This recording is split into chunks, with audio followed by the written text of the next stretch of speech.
Here in my office at my house, I try to preserve and collect as much American history as I possibly can. And I try to find the stories that nobody knows about, or you think you know, and you really don't know. I've been really looking at World War II lately and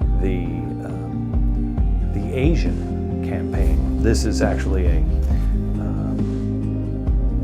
surrender and also a confession of the lead commanding officer in the Japanese army when he surrendered the Philippines. He was executed.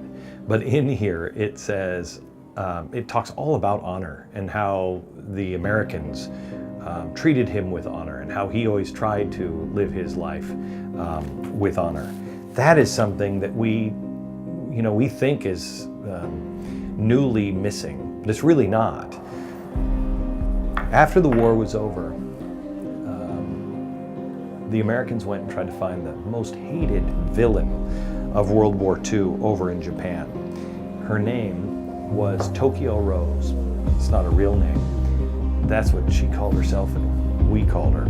This was the actual microphone she used.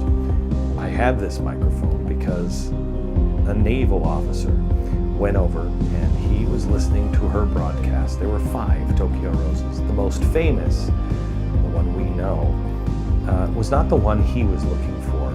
And he said, I'm going to kill her. Well, when the ship finally landed, he went to Radio Tokyo and he went to try to find the studios in Tokyo Rose to kill her. She was already gone. Her microphone remained. He took the microphone, put it in its box, and then burned Radio Tokyo to the ground. But the real story of Tokyo Rose is the most famous one, is famous because it was the most expensive trial in American history. The politicians in America needed a good win. They needed something to boost their poll numbers. She's an American citizen. How'd that happen? She was born here. She was actually trapped in Japan. And the trip back and what happened to her afterwards is a story that every American should read. Tokyo Rose was pardoned in the 1970s. But where did she go to get her reputation back? People today still think Tokyo Rose was a villain. She wasn't. Read her story.